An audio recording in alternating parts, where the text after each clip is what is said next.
Thank you very much. Another round of applause for Johanna, spoken word artist and graduate student, Goldie, a vocalist, and Creative Freedom Arts Project. Now I understand that Goldie has some CDs with her for sale, but it wasn't many, so if you like what you heard, you have an opportunity. And I won't even try to do ever what she did, but I think I have a few of the dance moves down. I might try tonight at the dance. All right. It's my pleasure to welcome you to this general session. Ed Fuller, my colleague at Pennsylvania State University and one of the co-directors of the UCEA Policy Center, will come up momentarily to introduce our speaker for this morning. But I just want to myself share that Professor Siddle Walker, you did not influence my work, you made it possible. My conceptual,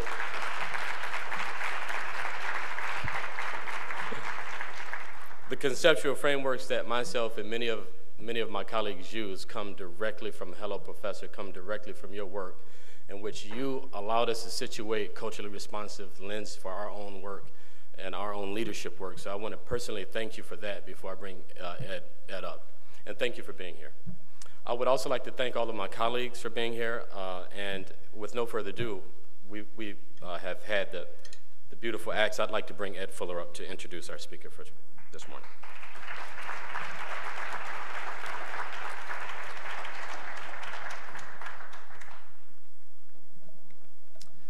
Thank you very much. Vanessa Siddle Walker is the Samuel Candler Dobbs Professor of Educational Studies at Emory University. For 25 years, she has explored the segregated schooling of African American children, considering sequentially the climate that permeated the schools, the network of professional collaborations that explains their similarity, and the hidden systems of advocacy that sought equity and justice. For her first single-authored book, Their Highest Potential, An African American School Community, Ms. Walker was the recipient of the prestigious $200,000 Grawemeyer Award for Education, which is not bad for your first single-authored book.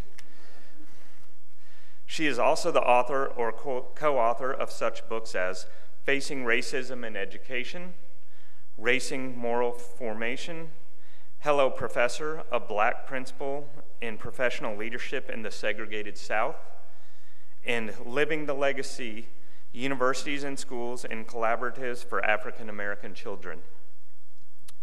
The research project, to which she devoted 12 years, Hidden Provocateur, H.E. Tate and Black Educators' Secret Struggle for Justice, is currently in review. In addition to book manuscripts, her work has appeared in Harvard Educational Review, Review of Education Research, AERJ, and Teacher College Record. For her research, Walker has received 4 awards from AERA. The AERA Early Career Award in 1998, the Best New Female Scholar Award from the Research Focus on Black Education in 1999, the Best New Book Award from the History Division in 1999 as well, and the Outstanding Book Award from the Moral Development Special Interest Group. She is also a recipient of awards from several other educational groups, including the Conference of Southern Graduate Schools and the American Education Studies Association. She is a former National Academy of Education Fellow, and in 2009 was named a Fellow of AERA. Walker has lectured widely, nationally and internationally, including delivering the 2012 annual Brown vs. Board of Education lecture in Washington, D.C. that I'm sure many of you saw. That lecture has been rebroadcast to more than 500 listeners in countries throughout the world. Her work has also appeared in the PBS special School, and she has consulted with journalists for the last 8 years on issues concerning Brown vs. Board and its implementation. Walker completed her undergraduate training in education at the University of North Carolina at Chapel Hill, taught for 4 years at the desegregated Cummings High School in Burlington, North Carolina, and finished her master's and doctorate at the Harvard Graduate School of Education. Please join me in giving a warm welcome round of applause to Miss Vanessa Siddle Walker.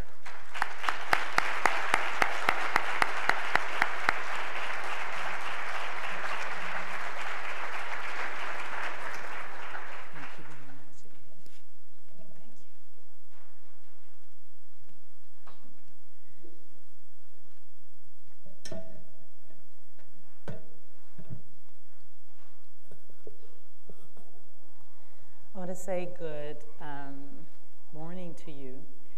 It is my pleasure to be here in ways I'm not fully able to articulate. When Mark first asked me about coming, I think I was on the streets in San Francisco. We were all the ARA. And I said, you know, what could I possibly have to contribute? I've never been a principal, you know, what would I have to contribute? And he said, no, you know, you should really think about coming. And I'm not sure what the expectations were that I had before coming, but I can say this. Being here has exceeded everything I would have ever imagined. This is an amazing conference. The people I've had opportunities to talk to, the graduate students, my colleagues, faculty, it has just been really wonderful, and I'm going to figure out where y'all are having this meeting next year, so maybe I can come back, just myself, to learn. So I just want to say thank you very much. Well, here's the situation for me when I think about being a professor in education and the world in which we live. It seems to me that my job as an educator is being increasingly defined by legislators. My job is increasingly being defined by people who were not trained in my discipline, business leaders, lawyers. I respect all of these people a great deal, and I like it when lawyers litigate. And I appreciate it when legislators legislate, and I especially appreciate it when they don't shut the government down. But whether or not a lawyer or a business person or a politician actually knows best about my discipline, I'm not sure. I'm not sure that they have the way of thinking about it, the nuanced understanding about children and colleagues in schools. And so it disturbs me a little bit when I am in a climate where it seems as though everybody knows about education and the schools and who needs to lead them, except people who are actually trained as educators. That's of concern. Is it enough just to know how to organize a school? Because you're a really good organizer, right? Could you organize a school? Can you organize teachers? Maybe you can. There's certainly examples of people who do a very good job with that, but is it enough? Is it enough? I think about that because today, as you have spent several days thinking about what does it mean to seek new understandings for persistent challenges, then it raises the question for me, so is there anything we can learn from history? Most people hate history. They tell me that. You know, afterwards they say, I really don't like history. But I love history because history to me is living. And this notion of whether or not there's something that can be learned from a past moment and not replicated exactly, but used to inform the present. That's the question that's important for me. And that's what I want to be able to take on in the time that we have together this morning. It seems to me, and by the way, the dances were amazing. I'm sorry, that's an aside. But the dances were amazing, and the jazz singing and the spoken word, I thought about just slipping out of the door. So, because I can't sing, dance, or do spoken word, but it was all just really great. So I forgot, I wanted to say that. So I wanted to take a moment then and think about this past from another era and consider whether or not it's worth thinking about at all in our own legislative climate in which we are currently living. So let's take a moment and do that. For those of you who know my work, and honestly, I have been stunned at the number of people here who do. That was just like, wow.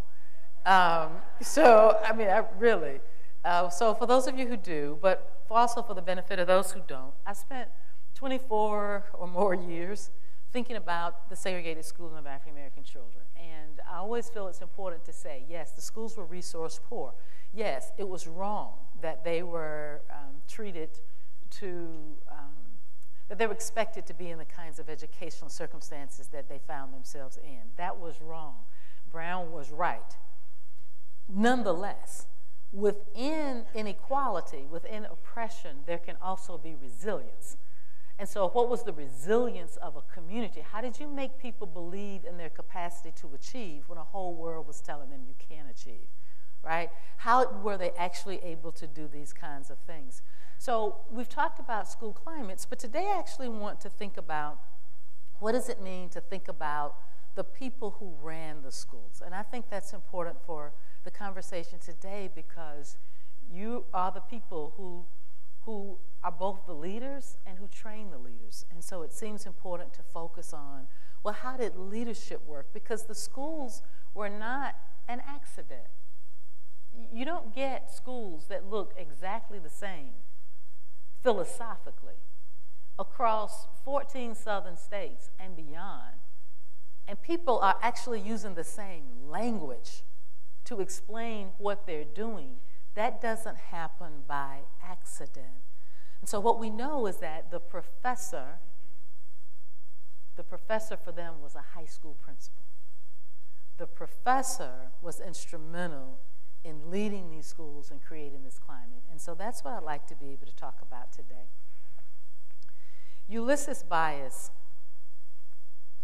is the focus of the work that became Hello, Professor. Why did I name it Hello, Professor? In the beginning, when I would call him, he'd say, after I'd gotten to know him for several years, because they don't tell you everything in the beginning, you have to spend years with them before they start actually telling you what they did. So I'd call him sometimes and he'd say, hello, Professor? And I'd say, hello, Dr. Bias. And 3 days later I'd call and he'd say, hello, Professor? And I said, hello, Dr. Bias. I couldn't figure out why he kept calling me the professor. I knew I was, but something about the way he described his world and the way I was living mine didn't mesh. It was almost as though he was calling me into another space, the kind of space, Kofi, like you have written about, and Ada, I don't know if she's in here anywhere, but Ada has written about, and others. He was calling me to another world, and so in that sense, he was introducing me to a space that I did not know. So what I want to do is revisit this administrative model that people like Ulysses Bias used and share it with you today. The details on materials and interviews and all the stuff we talk about as academics and methodology, all of that you can find in the notes on methodology in Hello, Professor. I do want to say one word, though, about generalizability. The examples that I have selected to share today come from the 1960s. That's a very unique period in African American schools because for the first time, they're starting to have the money to do some of the things that they've been wanting to do for many years, but they didn't have the resources to be able to do.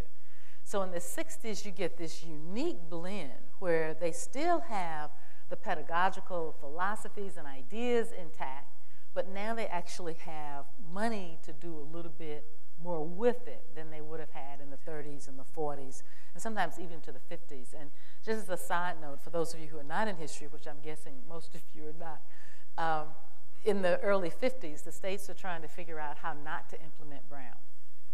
And so the way you don't implement Brown is to finally implement Plessy, right? So we're going to have separate but equal so we can not have Brown v. Board. I love it because I think about, as long as we had Plessy, the South implemented Dred Scott, right? The black man has no rights. The white man is bound to respect. But then once we got Brown, the South decided to implement Plessy, right? And so it's very interesting. We're always one legislation, one federal judgment behind. So let's take a moment and think then about how I'd like to go with Ulysses Bias. I want to talk, first of all, about the professional collaborative network that he lived in and the relationship between it and school activities. And this is for Kiki. Where is Kiki? Where did Kiki go? There she is, who is a school leader in San Diego. Are there other school leaders here? But when you're not in a doctoral program.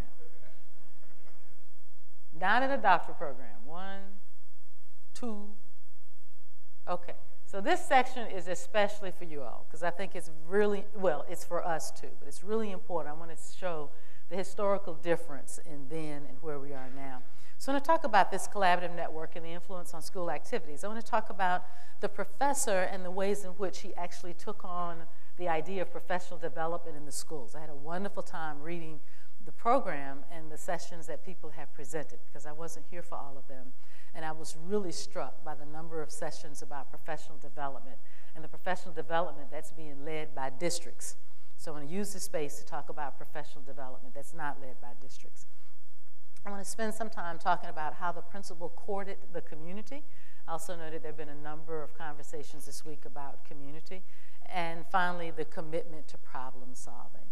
And then if there's a little bit of time at the end, I want to talk about the philosophy that undergirds what he actually does. So let's begin with this professional world of ideas.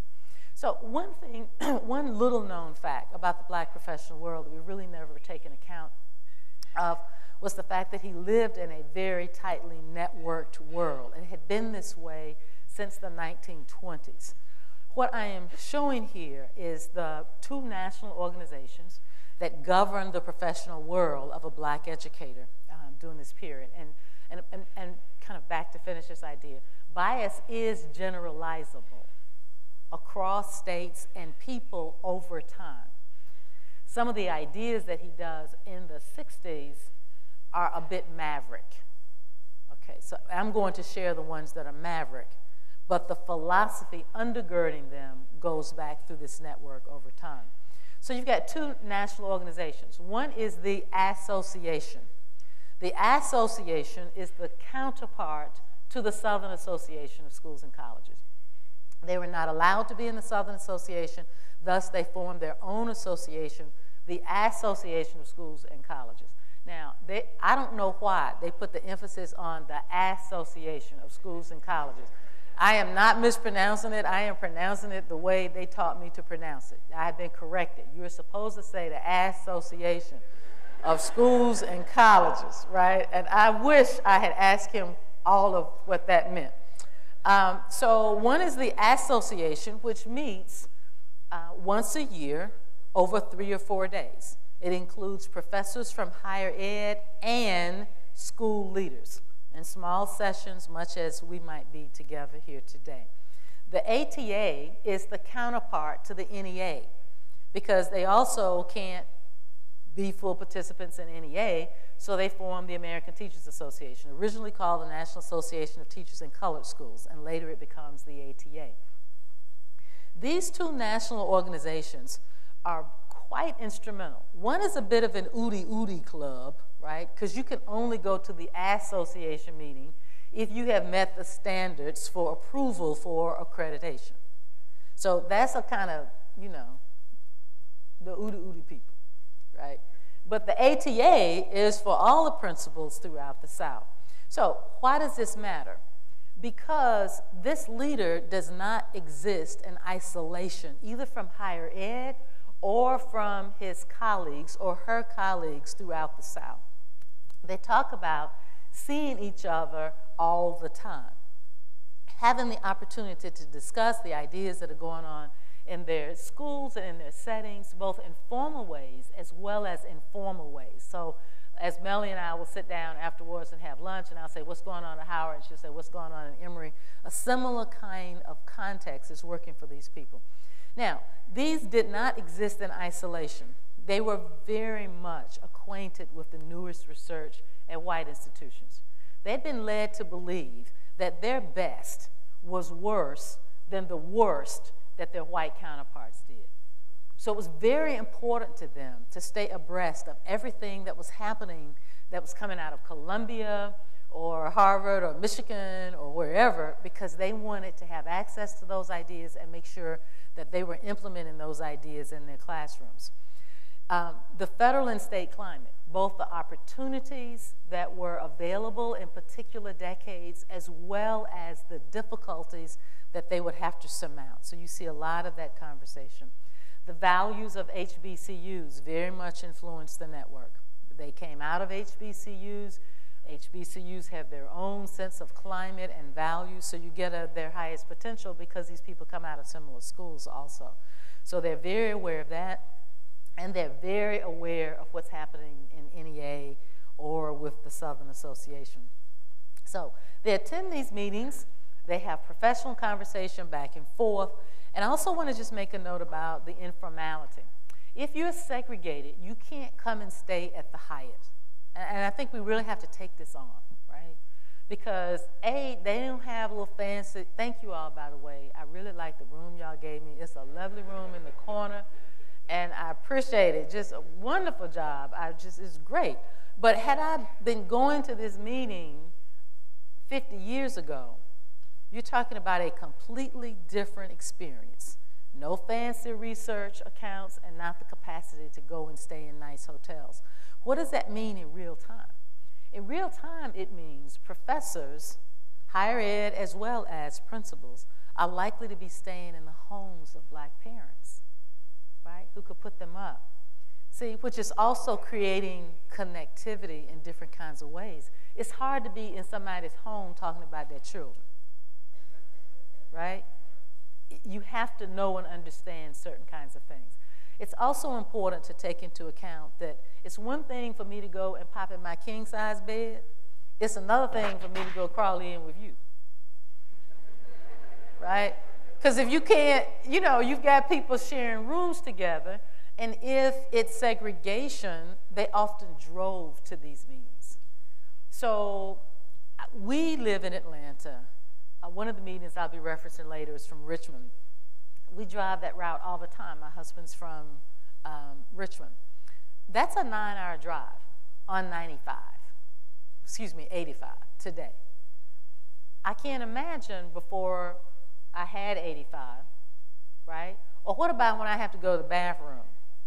Or what about, you know, we go up and we say, I want to eat at Olive Garden. Do you want to eat at Olive Garden? Oh, no, I think I want to eat at the Capitol Grill. You know, you have these conversations. But they had a different world.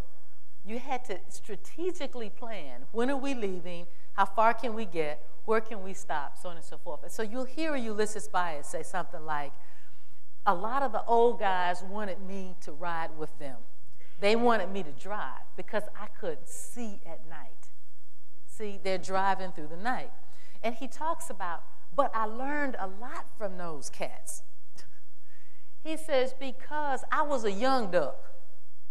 And when we're driving back and forth to the meetings, we're talking about how all of this works. So this series of meetings that they're having nationally help explain the similarity of schools that we see across the South. Thus, when I wrote Their Highest Potential, I thought that was special. I thought it was something Mr. Diller had come up with. I didn't know it was Dewey, Columbia, black teachers at Columbia, talking about these things in meetings. Thus, throughout the South, people wanted little black children to reach their highest potential.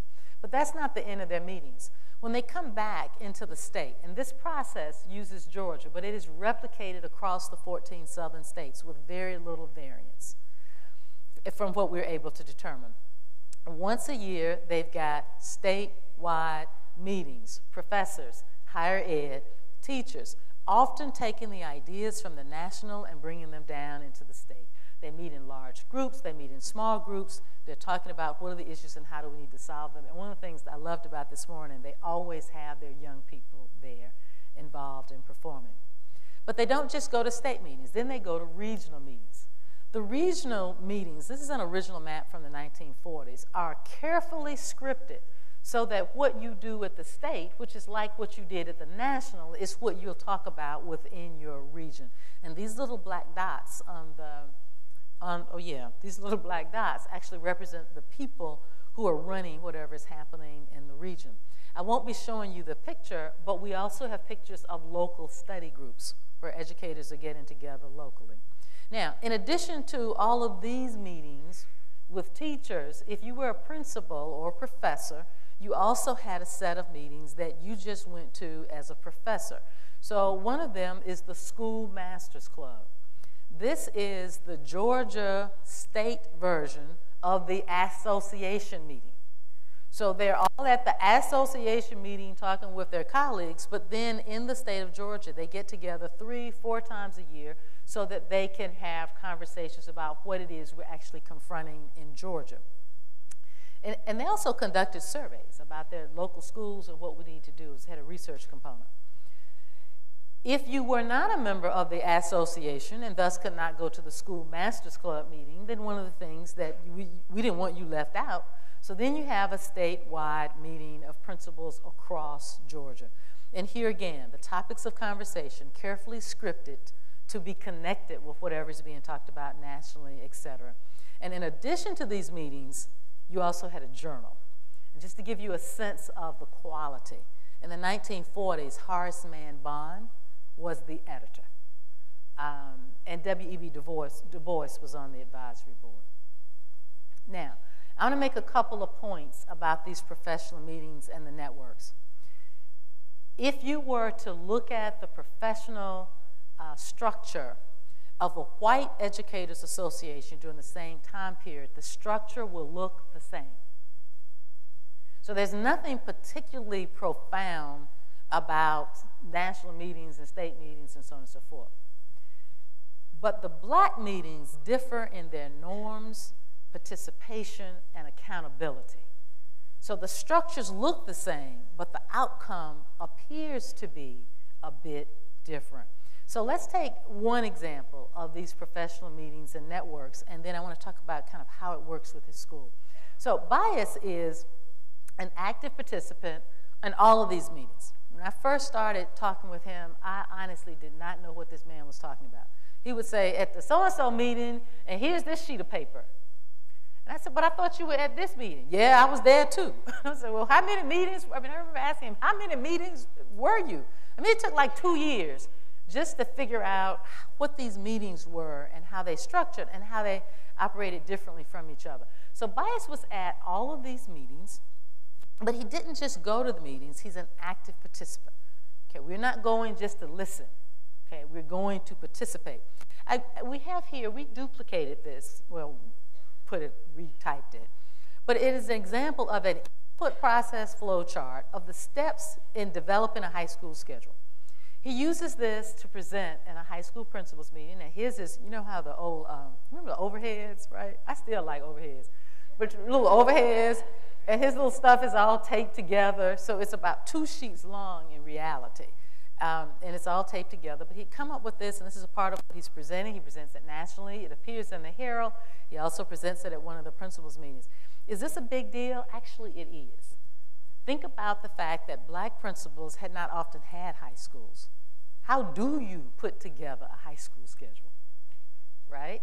How do you think about how you put together a high school schedule?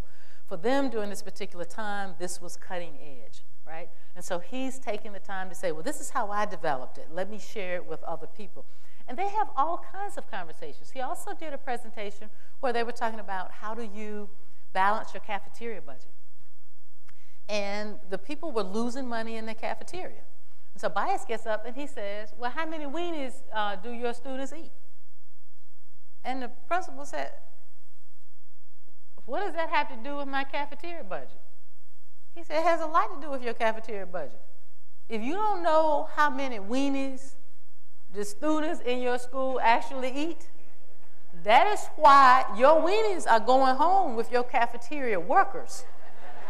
So you need to know about weenies and how many weenies feed how many children, so you can balance your budget. So these are examples of the kinds of things that they're talking about. So, that's what I'm just repeating what he said they talked about. It made a lot of sense to me. You're trying to balance your budget, you should know how many weenies. And see, we probably don't teach that today. And there are probably people whose cafeteria budgets are messed up right now because we never taught them that they need to know about weenies. So he's an active participant. But it's not just that he is participating, but he is actually learning and using, right? So whatever is going on in this network, I'm trying to figure out how to make it work in my school. So I chose testing, and I use this one a lot because I like it and because it, I think, so speaks to where we are today, right? And so the idea that we have a whole history of this conversation, I think is important. So let's take this idea of testing and let's watch it travel through this network. So they're in Richmond at the association meeting, December 1957.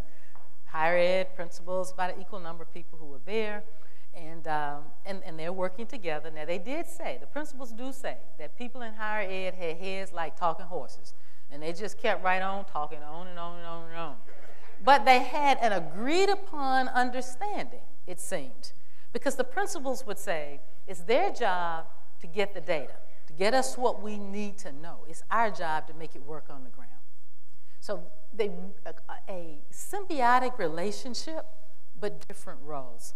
So they're in Richmond, Virginia. They have an ETS representative there, and they've had a talk, and now they're in conversation. And I want to read just a little bit about the nature of the conversation because I want you to understand this is a real professional meeting, much as we are having today. So they're at the Q&A. Someone says, Dr. Finley, will we get a more accurate picture of the intellectual powers of these children and a raw socioeconomic status by varying the instruments of testing?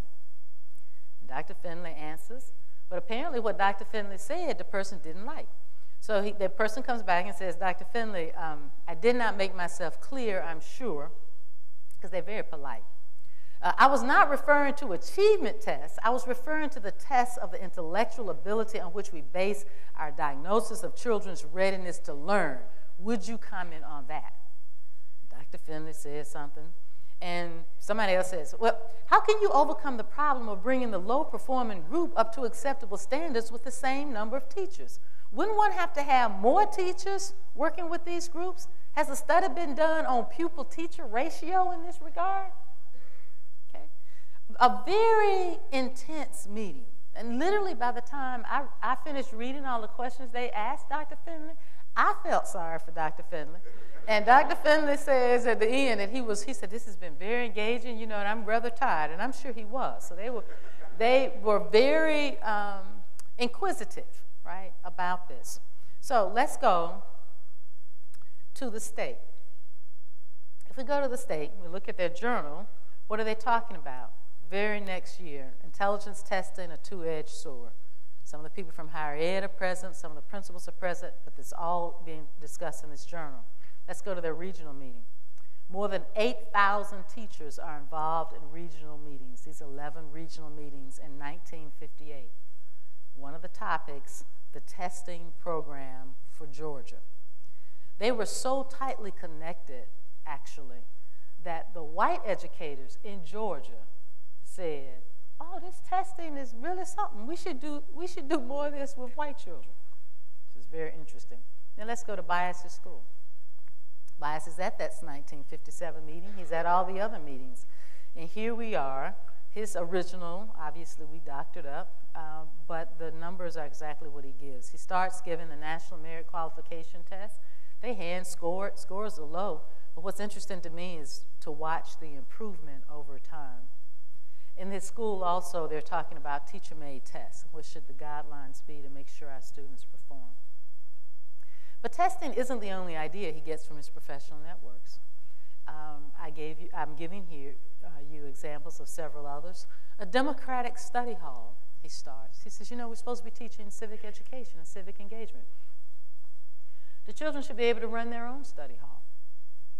And some of the teachers are like, whoa, that's a bit much. And he says, well, how are they going to learn democracy if they don't have an opportunity to elect their own leaders and go by their own rules? And so they actually put in place a democratic study hall, and the only rule the faculty and principal gave was you can't have more than 3 people out of the room at one time. But past that, you decide your rules, your leadership structure. You have to obey whoever your leaders are, and you get kicked out. But otherwise, this is what you do. Some of the teachers said, well, oh my goodness, somebody was in there asleep, and so-and-so was talking to his girlfriend. And he said, so? He might be sleepy. He might need to talk to his girlfriend. If you don't give people an opportunity to experiment with democracy, how do they learn how to behave in it? See, I would argue, and this is an aside, but I would argue we should send some of our current legislators back to a Democratic study hall, and maybe they could learn how we behave, right, in a democracy. He talks about, I see some agree with me, thank you.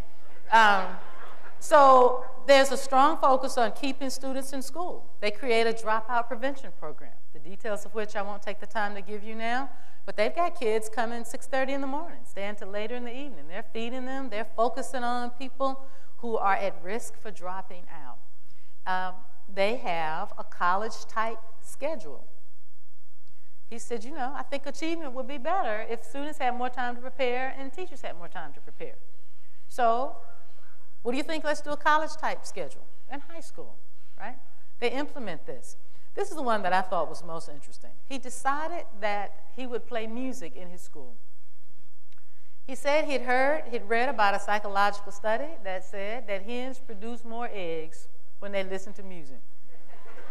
And he reasoned that if a hen could lay more eggs listening to music, that students might actually perform better if they could listen to music. And so he pipes music, like elevator type music. He pipes music throughout the school day. And a teacher who doesn't want it, can cut it off. Second point about his leadership. I am looking at the time. To summarize, number one, you've got a network. He's a full participant, and the network has the capacity to influence what's happening in schools. If I were to pull the slides up about democracy, I could show you the democratic participation ideas coming across all those levels, right? Along with testing and the other kinds of things. So he's getting these ideas from his network, even sometimes when he could not himself say, I learned this in a network. He couldn't always say that. But if you go back and look at the documents, you go, oh yeah, I see where you got this from, right? So he's so intertwined with it that sometimes he's not even fully cognizant of when he just made it up himself and when it's something he actually learned from other people. So, but this principal doesn't just organize the school. He takes the time to lead the professional development at the school. He wants to make sure that teachers as a group are able to function as professionals. It's so interesting to me. Black educators will always talk about themselves in this era as professionals. They didn't know they weren't professionals until integration. Because up until that time, they spoke about one another as professionals. So, as a group, he wanted them to function as professionals in a faculty development kind of setting, so their own professional development. But he also had to do the evaluative process of being a principal. So let me give you a quick example of how that works. With the faculty development, he argues that every other faculty meeting was a professional development meeting. That's what we're doing at the faculty meeting. But that it was a democratic form of decision-making in the faculty meetings. So in other words, I don't just bring you what we're going to do. It's not authoritarian. We decide what we're going to do as a faculty. So if, for example, we're talking about how to do teacher-made tests, and we all agree what they should look like, then it's a faculty committee that will evaluate everybody's tests and come back to the faculty meeting and say how we're doing. Okay, but we all have to agree. I put up here the example of the college course schedule that he liked a lot.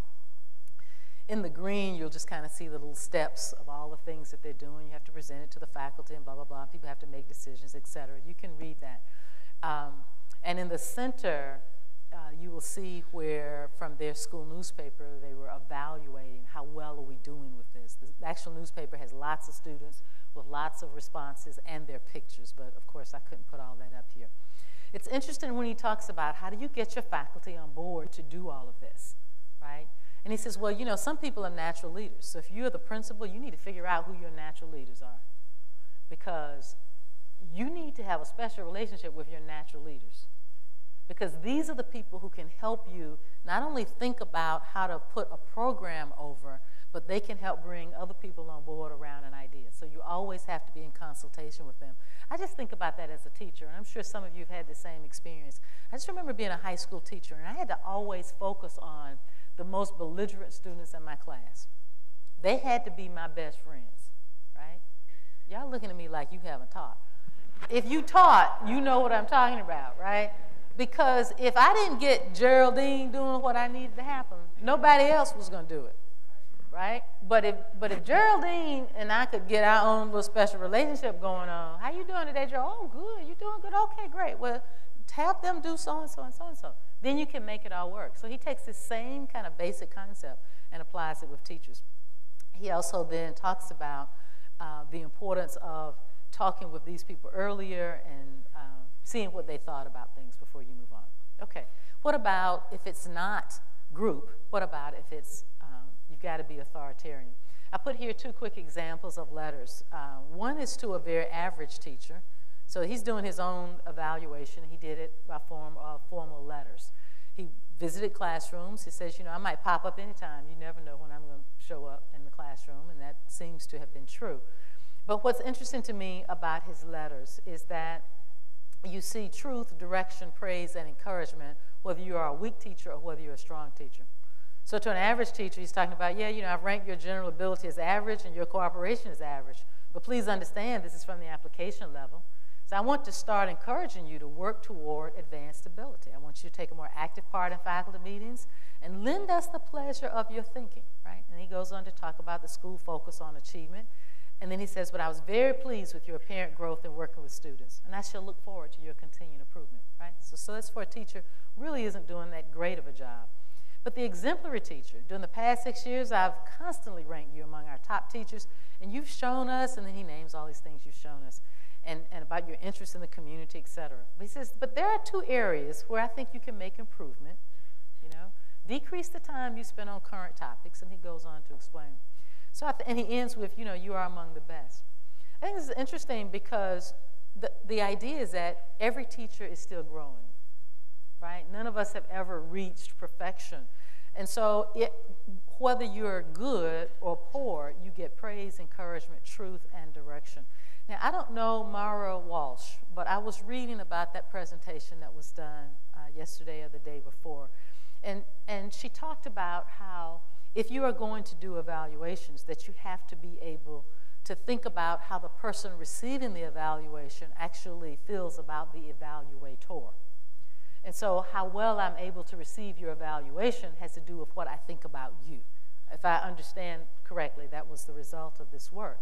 And I thought that was really interesting because I see here this effort to build the person. If I can uphold the person, not tear you down, even while I'm giving you feedback, right, then I think that's an example of what her work talks about. Let's go on. He doesn't simply hold the teachers to high standards. He also holds high standards for himself as an individual. He's very clear that you have to be educated. You read journals, you attend professional meetings, you be a participant. He talks himself about how, he says, you know, Sputnik went up. He says, and you know, I'm a social studies major. I didn't know the difference between a Bunsen burner and a beaker.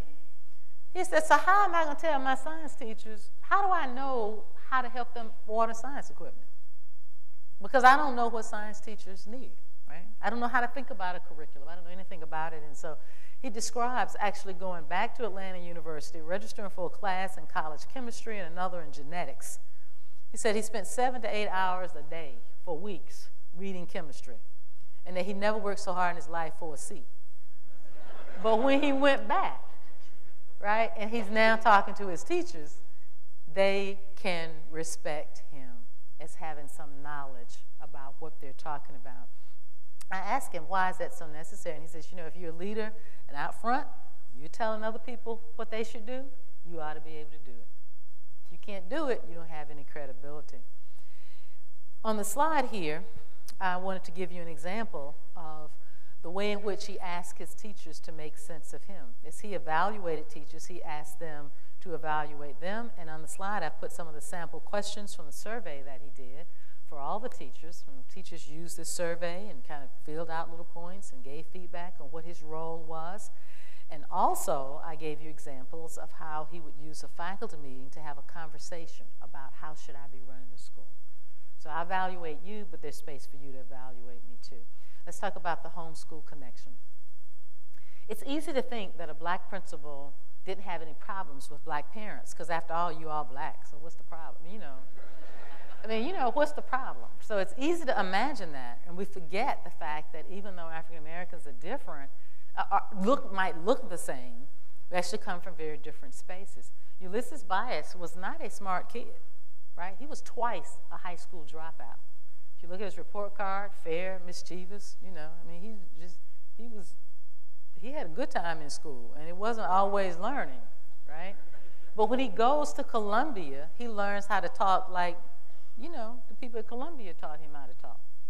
And so he goes back into the community, and he's, you know, like, you know, we tell people to do. You know, you need to go and tell the parents, you know, Johnny is misbehaving, and you need to talk to Johnny about behaving in school.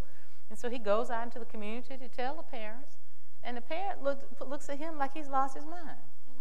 And he said, why are you telling me Johnny is not behaving in school? And of course, this is what Columbia has taught him. He should tell the parents that Johnny is not behaving in school. And the parents, the African-American parents, just look at him like he's lost his mind. They said, how am I supposed to make Johnny behave at school? Didn't you go to college to learn how to make Johnny behave at school? You can't make, you got a master's degree from Columbia, and you don't know how to make Johnny behave at school. The parent says, I get Johnny to school. When Johnny is at school, you should know how to behave. What is the use of your degree if you do not know how to make Johnny sit down when he is at school? So you've got a black person talking to a black person, but completely different understandings, right, about what's supposed to happen. Once that parent put him in his place, Dr. Bias got very intentional about how to get his parents involved. And I think it's the intentionality that we can continue to think about. And Mark's work picks up this a lot about parents and culturally responsible school leadership. I think you refer to it as. That sounds nice. I hadn't thought about that, but I'm going to quote you. This is culturally responsive school leadership is what Dr. Bias is doing. So I'm going to give you a couple of examples. He interacted in their spaces. All right? So one space is church. You know about African Americans historically, you need to go to church. But remember that there are lots of different kinds of churches. See? So there are churches where everybody sits and they're like this. And then there are churches where people are, ah, you know. So there's a great variance in church. So you have to recognize that he isn't necessarily as comfortable in all of the places as he might be in some others. So this is not just a simple matter of, well, let me just go to church and sit here and enjoy myself. No, this is a ritual. They expect the principal is going to come. And if the principal is here, they're going to say, Fessa, don't you want to have some words, right? So you have to have something to say. And he talks about being in a church where he said they had big old loud speakers. And he says, and it was a tiny room. And the church, and the speaker was right at my ear. And my wife had to take the baby outside because it was just too much commotion and the baby was crying. And he says, I'm sitting there trying to think, what am I going to say when they ask me to speak? And he says, when they finally said, well, the Fessa's here, let's let the Fessa have something to say. And he said, well, y'all notice when I got here, I was sitting at this end of the pew. And now you notice I'm all the way down here on this end of the pew. He says, all I can say is something moved me here tonight. And the people started clapping because they thought, you know, that he had been moved. He said, I couldn't tell them that it was that loud speaker up in my ear. I couldn't, you know, that's what moved me. So there is this intentionality, right, around that. School activities that support the parents. If you want parents to come to PTA, it's very simple. Involve the children. I don't know why we can't teach this to principals.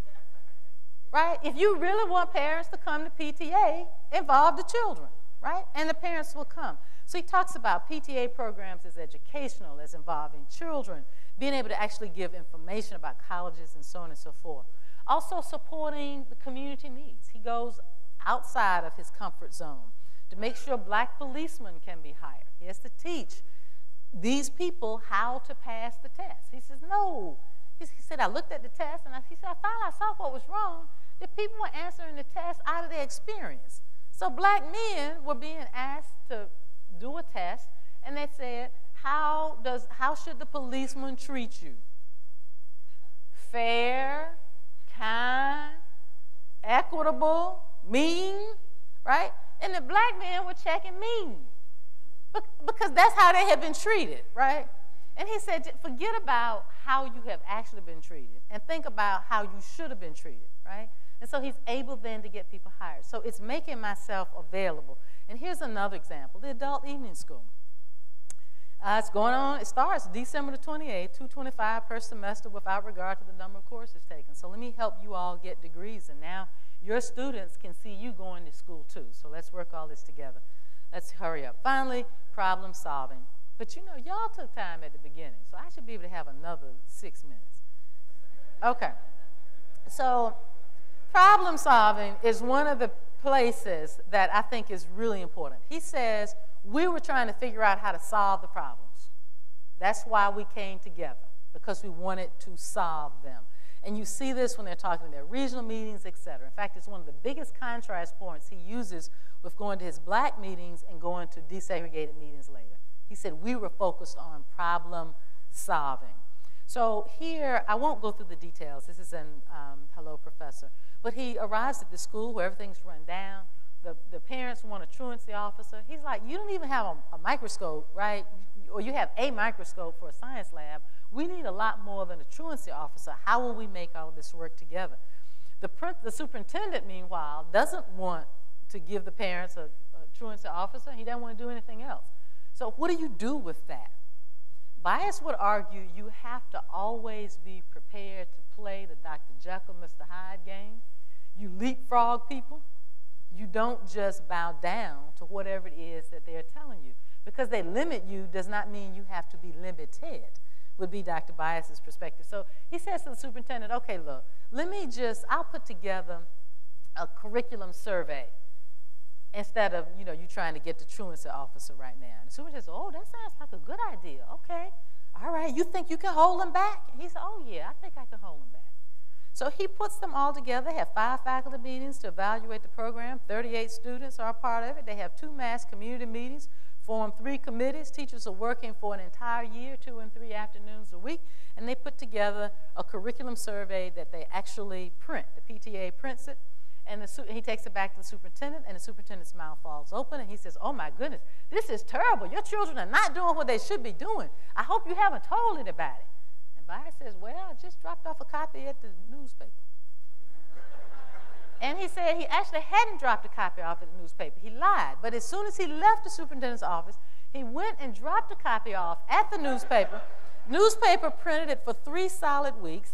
You see up at the front, this is the best curriculum survey we've ever had. Well, in the 1960s, you couldn't let it be shown that you're not letting your black school be equitable.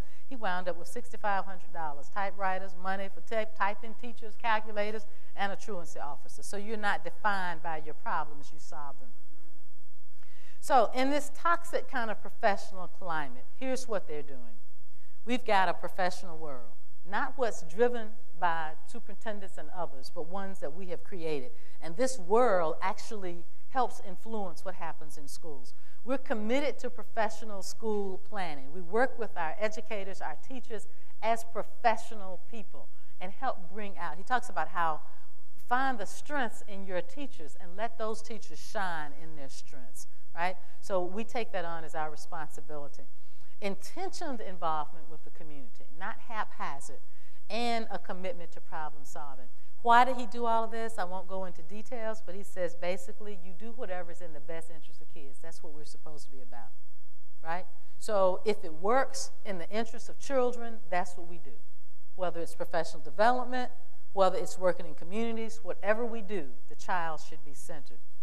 So should we bother to listen? Really? I mean, the people, most of them are dead. Should we really listen? I'm going to suggest to you that we should at least pay attention. Why? Because these are the people who increased college attendance rates. They decreased dropout rates. In fact, Miosha Jurgensen says that the dropout rate that African American educators brought us to at desegregation, we have not made any headway on it since, notwithstanding all of the federal money that has gone into it. So on their own record alone, we ought to pay attention to it. And let's don't forget, they took a race from illiteracy to literate, and they trained people smart enough to overthrow the system. I talked to Oliver Hill, one of Thurgood Marshall's accomplices. Why did you go to Howard, I said. He says, I went to overthrow Plessy. Where did he learn that? Civic education in black schools, all right? So on their own record, I think we should pay attention to them. I think we should pay attention to them because of some work I was able to do with Lisa Bass, who's around here somewhere, and Tears of White and others at Emory. We started a very simple project called Titus, nothing profound about it. All I did was take the exact same structure from the past and overlay it in the present. And that I can talk to you about another time. But at our ending forum, we filled a cafeteria with African American teachers and parents and school bus drivers and students and professors and graduate students and school board members, and pretty much every stakeholder you can think of. And literally, in the Saturday afternoon, the people were not leaving. I had to say, y'all need to go home because the custodian wants to clean up. And nobody was getting paid. It was enough to suggest to me, which is why we're doing the book, Living the Legacy, or at least we're supposed to be doing it. It's enough to suggest to me that the values might still work. Now, somebody here this week talked about Finland. I was on a panel at the Carter Center a year ago with Pasi from Finland. And whoever talked about this talked about the governance structure and how America is going in a way that's different from the governance structure of Finland, and that is true. But when I was on the panel with Pasi, what struck me and what struck him, the best example I can see in the United States that parallels the Finnish system is the work of these black educators on almost every dimension. So we're looking to Finland, but there's someplace else we perhaps could look also. So I personally think we should pay attention, but it's time for you to go, so I won't go into the details, but I would suggest this. Our professional networks, why is Kiki one of the few people here? And I'm not indicting you. I mean, it's true in all of the places I attend as well. But why are we disconnected from each other? See, it's hard to talk about people when they're in the midst of you. Our conversations here, and especially ARA, would be very different if we had some parents and some students and some teachers, right? I don't know why we let that go. This homeschool connection works for middle-class parents. I don't see it working for a lot of children who are less than. I've watched principals do things like let children, you know, lie on the floor and not even go check and see if the child is okay, much less call a parent and say your child fell or, you know, your child whatever. In my daughter's school, if I could have just taught the principal to say hello, it would have helped me. You know, can you just, when I come down the hall, can you speak? Can we teach you something basic? Hello. Okay? Treat your parents like you care that they are in the building. Problem solving, you know, as I said with the graduate students yesterday, we do a lot of problem talking. We problem talk all the time. I'm problem talking right now.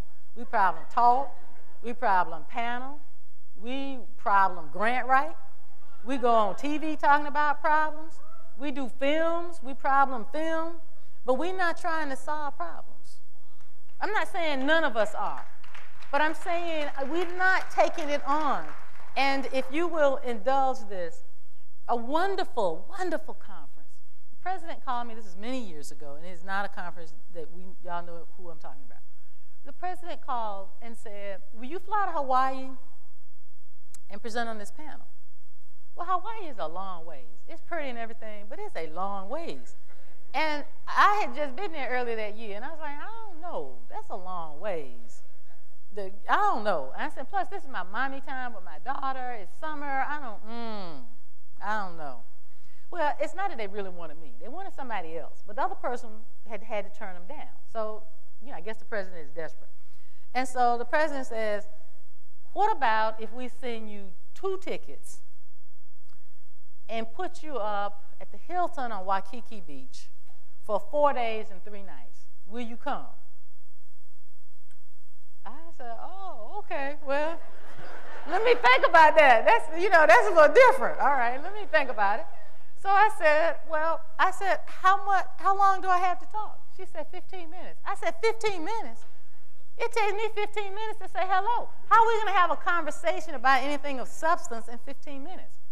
And this president said, and this is a direct quote, well, after all, these problems are so complex, we couldn't possibly solve them. That's one of our major associations. And I thought, really? Is that what we're doing? We just coming and meeting each other and having fun. It's nice. And I've had a good time. I really have. But is that really what we're doing? Just meeting and greeting and staying in nice hotels? We're not trying to solve problems? Really? Really? That's a whole different model. And this philosophy about educating all the children, I don't know. I heard a principal say, because all they wanted me to do in my daughter's school was take the minutes. So when I heard a principal say, well, we don't want to expand the school, she said to the white parents and me, because they thought I was illiterate except for typing. She said, because then the apartment children would have to come. I thought, oh, really? Let me put this in the minutes, so when I get ready to restate this later on, I'll have a record. We don't teach apartment children. Really? Okay. That's very different than doing what is in the best interest of all children. So these old values make sense to me. I think they make sense in an international sense. They certainly make sense when we measure them by their own standards. And I think they're worth thinking about.